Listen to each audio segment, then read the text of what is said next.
Hello students. तो हम लोग पढ़ रहे थे transfer function of DC servo motor. ठीक है। इन द लास्ट क्लास हम लोग पढ़े थे क्या, armature control of DC servo motor. मतलब ट्रांसफर फंक्शन हम लोग फाइंड आउट किए थे क्या, armature control DC servo motor का। और हम लोग देखे थे कि दो टाइप ऑफ कंट्रोल होता है, एक आर्मेचर कंट्रोल और दूसरा आपका फील्ड कंट्रोल। तो आज के इस लेक्चर में हम लोग देखने वाले हैं field control of DC servo motor. ठीक, मतलब field control DC servo motor का हम लोग ट्रांसफर फंक्शन फाइंड आउट करेंगे। क्लियर। तो ये है मेरा सर्किट डायग्राम, और इस सर्किट डायग्राम को अगर आप देखेंगे तो हम लेफ्ट हैंड साइड में फील्ड को बनाए, है ना। लेफ्ट हैंड साइड में किसको ड्रॉ किए, फील्ड को ड्रॉ किए। एंड राइट हैंड साइड में हम क्या ड्रॉ किए, आर्मेचर को ड्रॉ किए। ये है मेरा क्या, ये है मेरा आर्मेचर। ठीक है। और ये मेरा क्या है, लेफ्ट हैंड साइड वाला, ये है मेरा फील्ड। ठीक है। तो अगर हम लोग फील्ड कंट्रोल का बात करते हैं तो in that condition armature side जो होगा वो क्वांटिटी मेरा क्या होना चाहिए, कांस्टेंट होना चाहिए। दैट मींस जो हम वोल्टेज अप्लाई कर रहे हैं यहाँ पे इनपुट में, ये वोल्टेज आपका कांस्टेंट होगा, ये वोल्टेज आपका क्या होगा, कांस्टेंट होगा। ठीक है। और और अगर वोल्टेज कांस्टेंट होगा तो हम यहाँ पे कोई रेजिस्टेंस अलग से ना ही इंट्रोड्यूस करेंगे, और कोई रेजिस्टेंस इंट्रोड्यूस नहीं करेंगे यहाँ पे, सच दैट हम यहाँ पे करंट को चेंज कर सके। ठीक है। तो करंट भी मेरा क्या होना चाहिए, कांस्टेंट होना चाहिए। करंट भी क्या होना चाहिए, मेरा कांस्टेंट होना चाहिए। क्लियर। दैट मीन्स ये आर्मेचर साइड मेरा सारा क्वांटिटी क्या होगा, कांस्टेंट होगा। नाउ अगर हम लेफ्ट हैंड साइड का बात करते हैं तो लेफ्ट हैंड साइड में मेरा क्या है, ये फील्ड है। तो फील्ड हम क्या कर सकते हैं, चेंज कर सकते हैं। फील्ड को हम लोग क्या कर सकते हैं, चेंज कर सकते हैं। तो ये मेरा वेरिएबल क्वांटिटी होगा। ठीक। तो मान लेते हैं यहाँ पे वोल्टेज हम अप्लाई किए EF। ठीक है। और फील्ड का रेसिस्टेंस है आपका RF। ठीक है। और ये है आपका इंडक्टेंस LF। फील्ड का इंडक्टेंस आपका क्या है, LF। तो यहाँ से जो करंट मेरा सर्कुलेट कर रहा है उसको हम लोग क्या बोल रहे हैं, IF। क्या बोल रहे हैं इसको हम लोग, IF। ठीक है। अब अगर हम यहाँ पे देखें तो मोटर में हम क्या लगाए, एक लोड लगाए। ठीक। तो ये लोड जो है, लोड यहाँ पे लगाए, लोड आपका रोटेट करेगा। ठीक है। मान लेते हैं सर्टेन एंगल से आपका रोटेट हुआ। और इस लोड का जो ये इंटरनल प्रॉपर्टी जो है मेरा, एक इनर्शिया है और दूसरा विस्कस कोफिशिएंट्स है। ठीक है। Viscous friction coefficient J and F not. ठीक। तो यहाँ पे हम आपको बताएं क्या, EF मेरा अप्लाइड फील्ड वोल्टेज है, ये आपका अप्लाइड आर्मेचर वोल्टेज है, RF आपका फील्ड वाइंडिंग रेसिस्टेंस है। सो दैट इस तरह का क्वांटिटी का हम सभी का नेमिंग कर दिए। अब हमको क्या करना है कि एक्सप्रेशन लिखना है ना। हमको टॉर्क का इक्वेशन लिखना होगा, हमको KVL इक्वेशन लिखना होगा, हमको मोटर के टॉर्क का इक्वेशन लिखना होगा। तो सारे इक्वेशन को लिख करके हम क्या फाइंड आउट करेंगे, ट्रांसफर फंक्शन फाइंड आउट करेंगे। मतलब ब्लॉक डायग्राम हम लोग ड्रॉ करने का कोशिश करेंगे। ठीक है। तो चलिए हम लोग स्टार्ट करते हैं इक्वेशन से। तो देखिए हम ये फिगर, फिर से ब्लॉक डायग्राम हम यहाँ पे लिए हैं, सॉरी सर्किट डायग्राम हम यहाँ पे लिए हैं। तो ये जो फाई होगा, फ्लक्स, आर्मेचर फ्लक्स जो होगा, ये फाई किसके प्रोपोर्शनल होगा, IF के प्रोपोर्शनल होगा, है ना। फाई किसके प्रोपोर्शनल होगा, IF के प्रोपोर्शनल होगा। ठीक। तो phi directly proportional to IF हो गया। तो फाई इज इक्वल टू क्या होगा, KFI इंटू IF। क्लियर। और टॉर्क का इक्वेशन क्या मिलेगा, टॉर्क का इक्वेशन मिलेगा टाउ m जो होगा, TM जो होगा, that is directly proportional to phi into IA। ठीक। फाई प्रोपोर्शनल को, साइन प्रोपोर्शनल को अगर हम हटाते हैं तो कांस्टेंट लगाएंगे KF, I into IF, I into IA। Phi का वैल्यू, सॉरी फाई का वैल्यू हम लोग क्या पुट कर दिए, KF इंटू IF पुट कर दिए। ठीक। प्रोपोर्शनल साइन अभी भी मेरा है। अब हम प्रोपोर्शनल साइन को अगर हम हटाते हैं तो क्या देंगे, कांस्टेंट देंगे जिसको बोल रहे हैं K1। ठीक। तो K1 हो गया, KF हो गया, IF हो गया, IA हो गया। ठीक। तो इसमें देखिए तो कौन कौन सा क्वांटिटी कांस्टेंट है मेरा, IA देखिए कांस्टेंट है। IA क्या है मेरा, ये है आपका कांस्टेंट। ठीक है। KF कांस्टेंट है, K1 कांस्टेंट है। तो K1, KF और IA को हम लोग मिला करके क्या बोल रहे हैं, KM डैश बोल रहे हैं। तो KM डैश बेसिकली क्या है आपका, KM dash is equal to हो जाएगा K1 KF और इनटू IA। ठीक है, स्मॉल IA। ठीक है, इनटू IA। तो ये मेरा टॉर्क का इक्वेशन हो गया। अब हम लोग क्या करेंगे, इसका लैप्लास ट्रांसफॉर्म निकालेंगे। लैप्लास ट्रांसफॉर्म क्या मिलेगा, TMS is equal to KM dash into IF का क्या हो जाएगा, IF ऑफ S। ये हो जाएगा मेरा इक्वेशन नंबर 1। क्लियर। तो फर्स्ट इक्वेशन आपको क्लियर है। यही इक्वेशन हम लोग फाइंड आउट किए थे आर्मेचर कंट्रोल में भी, है ना। आर्मेचर कंट्रोल में भी हम यहीं से स्टार्ट किए थे, ठीक। और फील्ड कंट्रोल में भी हम लोग यहीं से स्टार्ट कर रहे हैं। इसके बाद सेकंड में हम लोग क्या किए थे, सेकंड में हम लोग किए थे कि केवीएल इक्वेशन लिखे थे हम लोग आर्मेचर साइड, है ना। केवीएल इक्वेशन हम लोग प्रीवियस लेक्चर में हम केवीएल इक्वेशन लिखे थे आर्मेचर साइड, लेकिन अभी हम लोग किस साइड लिखेंगे, फील्ड साइड हम लोग आर्मेचर केवीएल इक्वेशन लिखेंगे।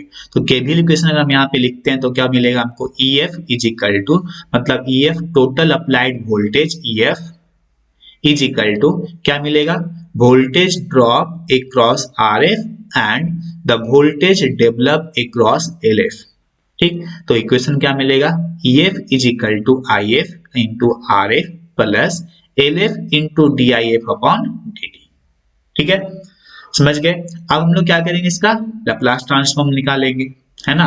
तो लैप्लास ट्रांसफॉर्म निकालेंगे तो क्या मिलेगा, small EF capital EF of S हो जाएगा, IF आपका कैपिटल IF ऑफ S हो जाएगा into RF plus L DI upon DT का लैप्लास ट्रांसफॉर्म क्या होता है, S इंटू I, है ना, और इंटू L।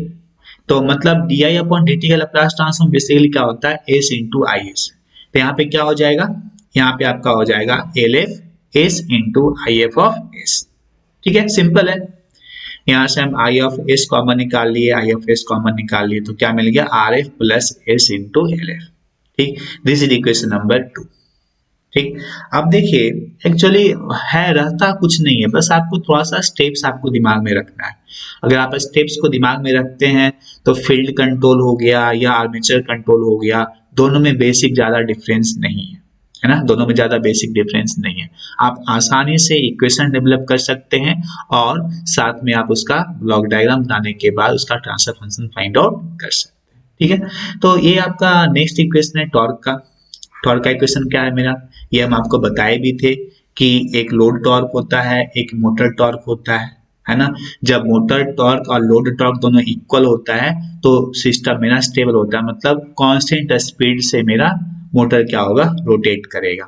लेकिन अगर मोटर का टॉर्क कम होगा, लोड का टॉर्क ज्यादा होगा, तो देखिए लोड टॉर्क ज्यादा है मतलब मोटर टॉर्क कम है, मतलब मोटर इतना ज्यादा टॉर्क डेवलप ही नहीं कर पा रहा है कि सच दैट लोड को रोटेट कर सके। इन दैट कंडीशन आपका क्या होगा, मोटर रोटेट करेगा ही नहीं, ठीक। अगर आपके ऊपर सपोज आपका कैपेसिटी है कि हम एक बार में 25 kg का एक बोरा हम उठा करके मान लेते हैं कि 100 मीटर तक हम लेके जा सकते हैं, 25 kg का बोरा हम 100 मीटर तक लेके जा सकते हैं।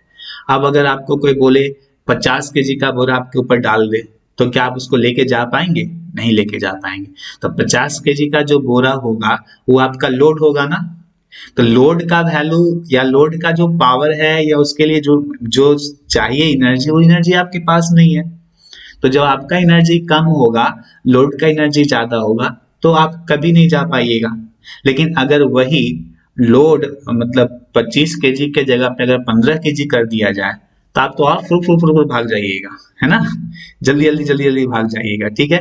मतलब क्या होगा, इन दैट कंडीशन आपका मोटर क्या होगा, एक्सेलरेट करेगा। मोटर क्या होगा, एक्सेलरेट करेगा, मतलब आप एक्सेलरेट करेंगे, कहेंगे 5 मिनट क्या, हम 2 ही मिनट में पहुंच जाएंगे, तो बहुत कम है। लेकिन अगर आपके कैपेसिटी के इक्वल अगर आपको देगा, सपोज 25 kg का कैपेसिटी है, आपके 25 kg ही देगा, तब आप दौड़ेंगे नहीं, आप आराम से जाएंगे, ठीक है। मतलब आप कांस्टेंट स्पीड से या कांस्टेंट मोशन से आप मूव करेंगे, ठीक है। So this is the best example to understand when load torque is greater than the motor torque, what will happen, when load torque is less than the motor torque, what will happen, and when the load torque is equal to the motor torque, then what will be happen, ठीक है। समझ गए होंगे आप लोग। तो हम ये स्टेबल कंडीशन को ले रहे हैं कि जब motor torque load torque equal होगा तो ये मोटर टॉर्क हो गया and this is load torque हो गया, ठीक है। तो load torque is equal to J 2 theta by dt square plus F0 into d theta by dt। इसका हम लोग क्या कर दिए, लैप्लास ट्रांसफॉर्म निकाल लिए। तो लैप्लास ट्रांसफॉर्म निकालेंगे तो T M capital T M of S हो जाएगा, D two theta upon D T square का क्या हो जाएगा, S square theta S I into J plus F naught S into theta S. Simple है, यहाँ से एस थीटा एस कॉमन निकाल लिए तो यहाँ से मेरा थीटा एस इक्वल टू क्या हो गया, ये वाला हो गया। ठीक है, तो ये हमको मिल गया 3 इक्वेशन। और कोई इक्वेशन मिल सकता है क्या? यहाँ पे कोई बैक ईएमएफ का इक्वेशन मिलेगा? नहीं मिलेगा। ठीक है, क्योंकि बैक ईएमएफ जो है ये आपका आर्मेचर साइड है, तो आर्मेचर साइड हम कांस्टेंट रख रहे हैं, तो इस इन दिस कंडीशन हमको बैक ईएमएफ का इक्वेशन लिखने का जरूरत नहीं है।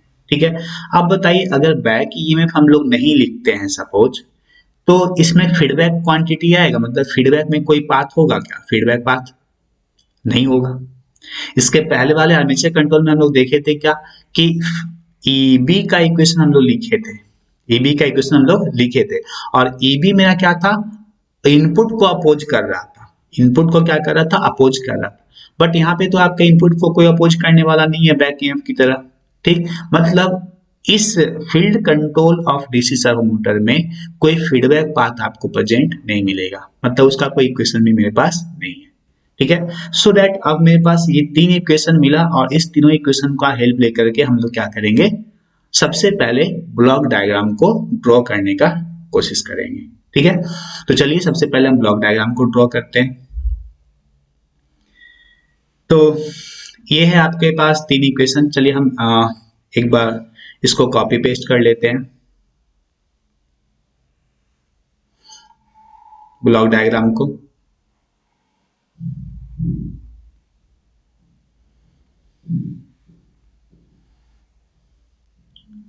ओके, आई थिंक मुझे इसी से करना होगा। ठीक है, चलिए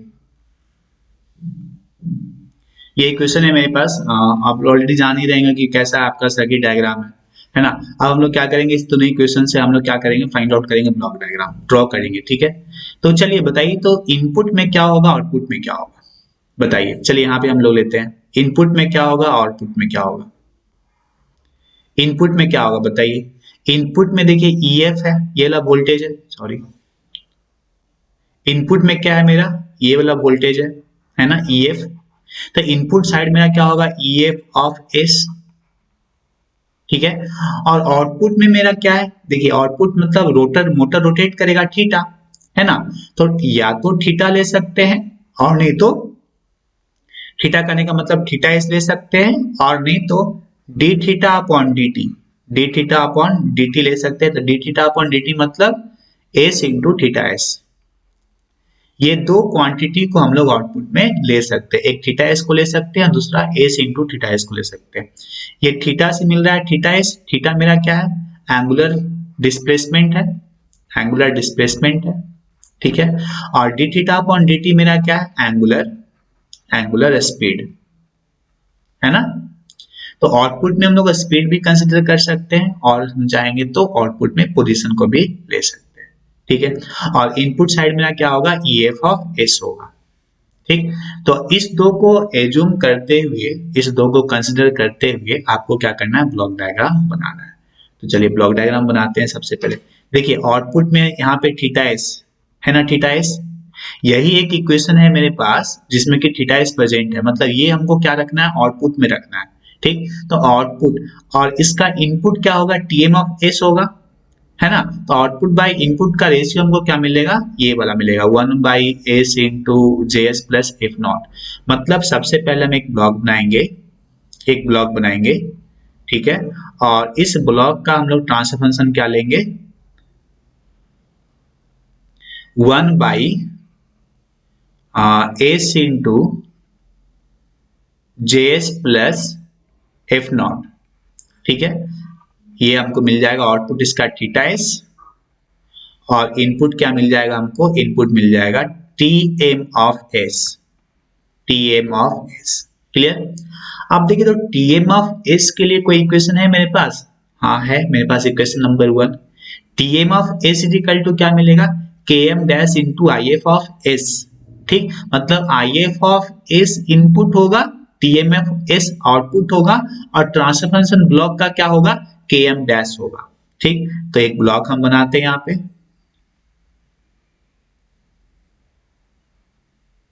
और इस ब्लॉक का ट्रांसफॉर्मेशन हम लोग क्या लेते हैं, के एम डैश।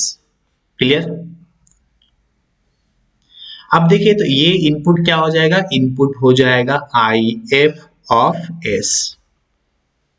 ठीक, अब बताइए तो आई एफ एस के लिए कोई इक्वेशन मेरे पास है equation number 2।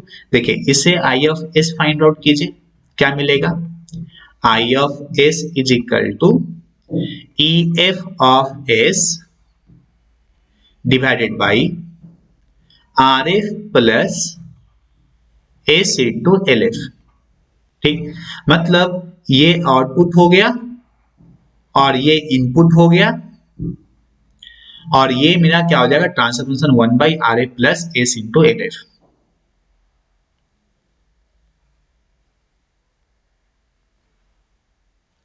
One divided by R F plus S into L F. और इसका इनपुट क्या हो जाएगा, इनपुट हो जाएगा आपका ई F of S, E F of S. ठीक, तो यही मेरा सिंपल सा ब्लॉक डायग्राम हमको मिला है field control of DC servo motor के लिए। ठीक, अब हम लोग क्या कर सकते हैं, इसका ट्रांसफॉर्मेशन फाइंड आउट कर सकते हैं इजीली। ट्रांसफॉर्मेशन फाइंड आउट करने का मतलब क्या, आउटपुट बाय इनपुट का रेशियो। तो क्या होगा, therefore transfer function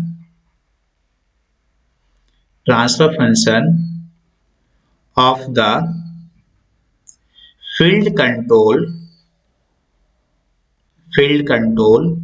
DC servo motor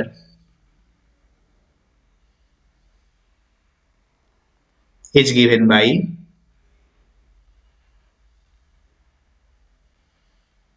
क्या मिलेगा हमको, theta S is the output by input क्या हो जाएगा, E F of S is equal to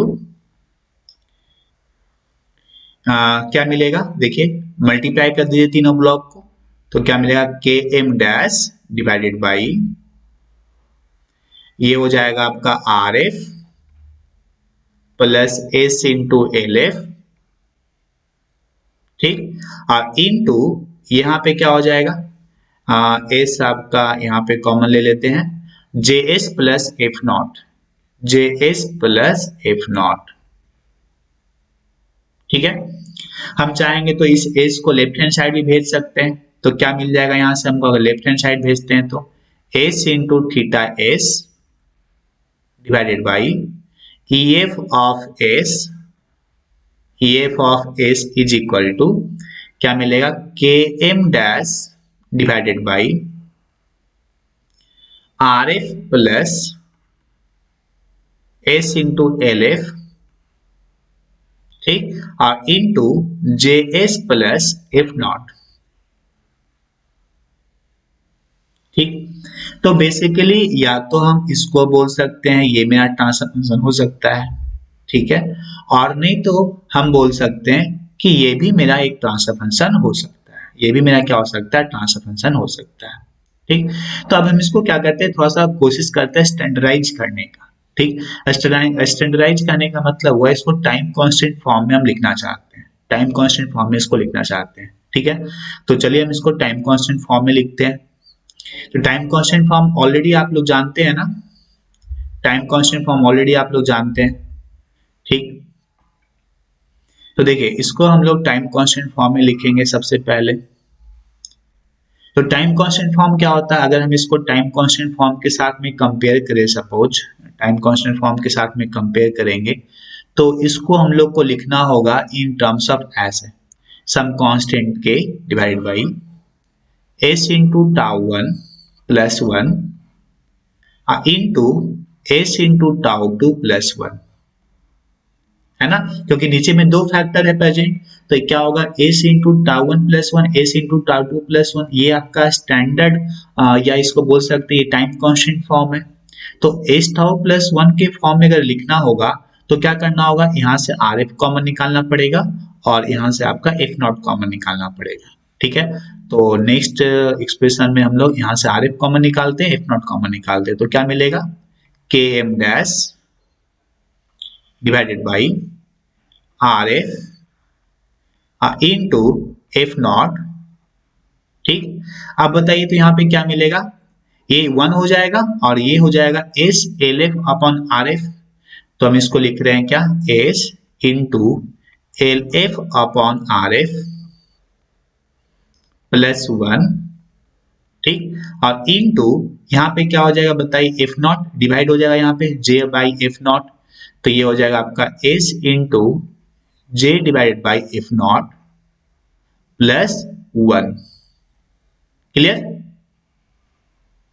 तो ये आपके इस फॉर्म में आ गया। अब इस आर एफ और एफ नॉट को नोमेटर में लेके चले जाते हैं तो क्या मिलेगा हमको, K M dash divided by R F into f naught divided by s into lf by rf plus 1 into s into j by f naught plus 1। अभी देखिए हम लोग बहुत ही इंटरेस्टिंग चीज सीखने वाले हैं, हम क्यों ऐसा किए हैं अभी आपको समझ में आएगा। अब देखिए इसको हम लोग लिख सकते हैं क्या, नीचे देखिए ऊपर में आपका क्या है, कांस्टेंट टर्म ये K M dash R F F naught सभी कांस्टेंट है आपका, जिसको हम लोग लिख सकते हैं सम कांस्टेंट के एम, ठीक है, डिवाइड बाई, अब देखिए L F by R F क्या है, टाइम कांस्टेंट है, जे बाई एफ नॉट क्या होगा, टाइम कांस्टेंट होगा। तो हम इसको लिख सकते हैं क्या, S into tau E plus S into tau E plus 1 और इंटू ये क्या हो जाएगा, S into tau M plus 1। बोलिए सर टाउ ई टाउ हम क्यों दिए, तो टाउ ई और टाउ एम जो हम दिए हैं कुछ स्पेसिफिक क्वांटिटी को बस बताने के लिए, समझाने के लिए। अब बताइए तो अगर आपको आरएल सर्किट में आपसे पूछेगा कि बताइए तो आरएल सर्किट का टाइम कांस्टेंट क्या होता है, तो आप लोग क्या बोलते हैं, time constant equal to L by R, है ना। तो यहाँ पे भी तो एल बाई आर मिला है, ठीक। तो इलेक्ट्रिकल सर्किट में, इलेक्ट्रिकल आरएल सर्किट में जो टाइम कांस्टेंट होता है that is equal to L by R, ठीक। दैट मीन्स टाउ ई जो होगा, ये टाउ मेरा क्या होगा, tau E, this is the electrical time constant, electrical time constant, ठीक है। और ये जो टाउ एम होगा, आप बताइए तो टाउ एम क्यों होगा, टाउ एम को हम लोग क्या बोलेंगे, टाउ एम देखिए क्या है, जे बाई एफ नॉट, और J और एफ नॉट जो है वो मैकेनिकल क्वांटिटी के साथ में एसोसिएटेड होता है। J मेरा इनर्शिया होता है, एफ नॉट मेरा विस्कस कोएफिशिएंट होता है। ये मैकेनिकल क्वांटिटी है, मैकेनिकल सिस्टम के लिए दिया गया है। मतलब टाउ एम जो होगा वो क्या होगा, मैकेनिकल टाइम कांस्टेंट होगा। टाउ एम जो होगा क्या होगा, मैकेनिकल टाइम कांस्टेंट होगा, ठीक है। अब जैसे इलेक्ट्रिकल टाइम कांस्टेंट और मैकेनिकल टाइम कांस्टेंट में क्या डिफरेंस है, दोनों टाइम कांस्टेंट तो टाइम में ही होगा, इसका यूनिट क्या होगा, सेकेंड होगा, और इसका भी यूनिट क्या होगा, सेकेंड ही होगा। टाइम कांस्टेंट है ना, मतलब टाइम है, और टाइम का यूनिट क्या होता है, सेकेंड होता है, ठीक। तो इस दोनों के बीच में बेसिक डिफरेंस क्या है, तो बेसिक डिफरेंस हम बोल सकते हैं कि इलेक्ट्रिकल टाइम कांस्टेंट जो होगा वो मैकेनिकल टाइम कांस्टेंट से बहुत ही कम होगा। या हम लोग बोल सकते हैं कि टाउ एम जो होगा, मतलब टाउ एम जो होगा, मतलब मैकेनिकल टाइम कांस्टेंट जो होगा tau M that is very very greater than tau E. बोलिए सर कैसे, तो अगर आप देखते हैं, सपोज मान लेते हैं आप किसी बस पे ही चढ़े, ठीक है, तो बस आपका स्टार्टिंग में क्या है, रुका हुआ है, ठीक है। तो जब बस स्टार्ट होता है तो उसको जीरो स्पीड से मैक्सिमम का अगर 50% ही सपोज हमको रीच करना होगा, मैक्सिमम का 50% अगर हम स्पीड पे रीच करना है तो उसको टाइम जो होगा इन सेकेंड लगेगा। मान लेते हैं वो 2 सेकेंड हो सकता है, 4 सेकेंड हो सकता है, 5 सेकेंड हो सकता है, 10 सेकेंड हो सकता है, 15 सेकेंड हो सकता है। वो डिपेंड करता है कि आपका व्हीकल्स किस टाइप का है। अगर बड़ा व्हीकल्स होगा तो उसको ज्यादा समय लगेगा, छोटा व्हीकल्स होगा तो उसको थोड़ा सा कम समय लगेगा। लेकिन वो जो समय लगेगा दैट दैट समय इज इन सेकेंड, सेकेंड में वो समय होगा। लेकिन अगर आप आरएल सर्किट का बात करते हैं तो आरएल सर्किट में आप देखे होंगे टाइम कांस्टेंट का जो वैल्यू लिया होता है वो मिली सेकेंड में लिया होता है ना। 1 मिली सेकेंड, 0.5 मिली सेकेंड, 10 मिली सेकेंड, 20 मिली सेकेंड, इस तरीके का टाइम कांस्टेंट उसमें लिया हुआ रहता है। ठीक है, तो इलेक्ट्रिकल टाइम कांस्टेंट आप देख रहे हैं मिली सेकेंड में है और मैकेनिकल टाइम कांस्टेंट क्या है, सेकेंड में। ठीक, तो मिली सेकेंड और सेकेंड के बीच में क्या है, थाउजेंड्स टाइम का अंतर है। ठीक, मतलब मैकेनिकल टाइम कांस्टेंट क्या होगा, इलेक्ट्रिकल टाइम कांस्टेंट से बहुत ज्यादा होगा। ठीक है, तो ये चीज बहुत ही इंपॉर्टेंट है, आपसे एग्जाम में पूछा जाता है। और ये जो दो क्वांटिटी हम बताए T E, tau is equal to क्या है, tau is equal to L F by R F, और इसका वैल्यू क्या मिला, जे बाई एफ नॉट। ये दोनों चीज आप लोग याद रखिएगा, दोनों बहुत ही इंपॉर्टेंट है। ठीक, ये एल बाई आर तो सब लोग जानते हैं लेकिन जे बाई एफ नॉट नहीं जानते हैं। ठीक, तो आप लोग इसको याद रखिएगा कि जे बाई एफ नॉट आपका मैकेनिकल टाइम कांस्टेंट होगा और एल बाई आर आपका इलेक्ट्रिकल टाइम कांस्टेंट होगा। ठीक है, सो डीसी मोटर का, डीसी सर्वो मोटर का आर्मेचर कंट्रोल और फील्ड कंट्रोल आपका कंप्लीट हो गया। अब अगर आप लोग को जरूरत होगा तो मैं आप लोगों के लिए एसी सर्वो मोटर का भी ट्रांसफर फंक्शन बता देंगे। ठीक है, अकॉर्डिंग टू योर रिक्वायरमेंट। और मैं आप लोगों को बता दूं कि नेक्स्ट सेशन का जो अपडेट है, अगले सेमेस्टर का जो बैचेज है, उस बैचेज के बारे में भी मैं अपडेट जल्द ही दूंगा। आप मेरे साथ में जुड़े रहें तब तक, और जो भी इंफॉर्मेशन आता हो उसको आप ग्रुप में शेयर करें, अपने फ्रेंड लोगों के बीच में शेयर करें। और जो मेरे इस वीडियो को फर्स्ट टाइम देख रहे होंगे, न्यू स्टूडेंट देख रहे होंगे, तो अगर उनको अच्छा लगा हो तो एक लाइक और सब्सक्राइब मेरे चैनल को जरूर कर देंगे। ठीक है, थैंक यू एंड